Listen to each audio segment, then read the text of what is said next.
Ever find yourself staring at a blank page, just waiting for that perfect moment to start a big project? Well, that feeling, it isn't laziness. It's something else entirely.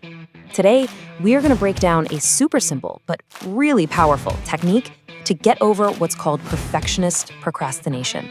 And it all starts with figuring out what's really going on inside your head. And this quote, it really gets to the absolute core of the issue. See, if you find yourself procrastinating on the stuff you actually care about, it's not some kind of character flaw.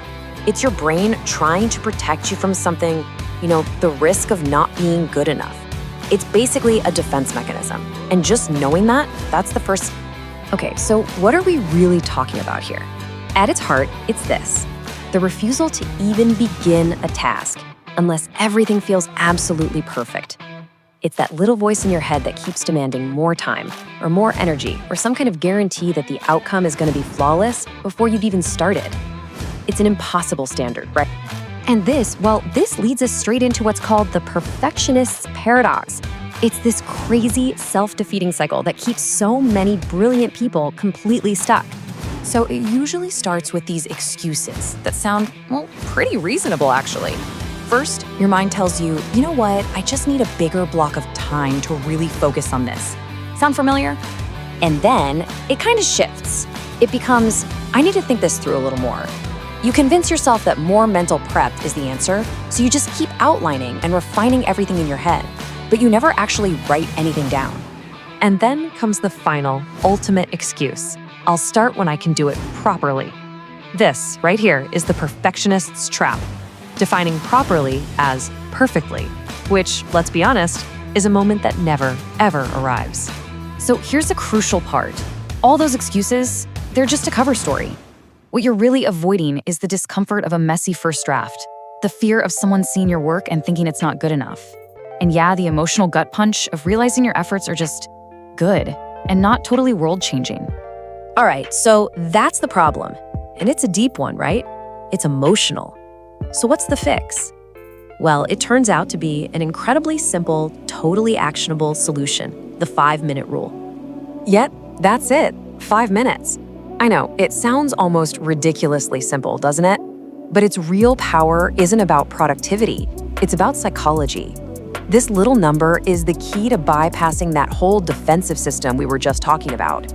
Okay, now, the method itself has 3 non-negotiable rules. 1, you commit to working for exactly 5 minutes. 2, you work until that timer goes off. And 3, and this is the most important part, you stop when it rings. Seriously, even if you're in the zone, this isn't some trick to get you to work for hours. The whole point is to prove to your brain that you can start and stop safely.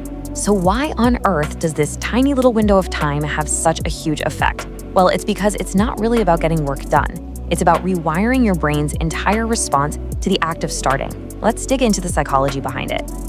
And this slide, this just brilliantly illustrates the huge shift in thinking. Your perfectionist mind, it is completely obsessed with the final perfect result. But the 5-minute mind, it couldn't care less about the outcome. It has only one requirement: movement. Just do something. First off, it works because it just neutralizes the threat. 5 minutes is way too small a time frame to fail in any real way. Your nervous system literally doesn't even register it as a high-stakes activity, so that big anxiety alarm just doesn't go off. Second, it completely bypasses that identity pressure. You're not writing your masterpiece or building the perfect business plan. Nope, you are simply touching the document for 5 minutes. It takes your ego right out of the equation, which drops the stakes down to basically 0. And finally, it just instantly shatters the avoidance loop. See, procrastination feeds on that anxious energy of thinking about doing the thing. The moment you take one tiny, concrete action, all that anticipatory anxiety just collapses. You've replaced worry with actual motion. Okay, so we've got the rule, and we know the psychology behind it, but there is one absolutely critical detail that makes this whole technique either work perfectly or fail completely. This is the real secret to starting correctly. So the big question becomes, how do you actually do this in a way that bypasses that perfectionist trap? Because believe me, your brain will try to trick you into doing these 5 minutes perfectly. And here it is. This is the single most important instruction in this entire explainer. Really let this sink in. For those 5 minutes, your only responsibility is contact, not quality. Progress is irrelevant. The only thing that matters is that you made contact with the task. In fact, you know what? Your goal is to do it badly. This slide is literally giving you permission. For 5 minutes, you are supposed to write terrible sentences. You are supposed to start somewhere random in the middle and make a total mess. You are actually succeeding if your work is a little incoherent. This, my friends, is freedom. So the really crucial point here is that this isn't just a one-time trick. Practicing the 5-minute rule is really about retraining your entire relationship with your work. It's about shifting your mindset from one of perfection to one of permission. And over time, this little practice completely flips the script.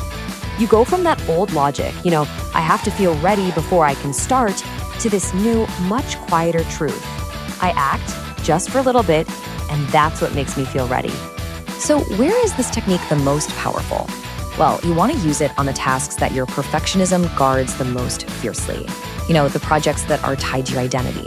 The work you keep refining over and over in your head but never start. The tasks where the stakes just feel so high. That's where this simple rule can unlock absolutely everything. And that brings us to our final thought here. Stop trying to fight a war against your procrastination. It's not some enemy that you have to brutally defeat. It's more like a misguided protector that just needs to be gently disarmed. And 5 minutes of messy, imperfect, glorious permission, that's exactly how you do it.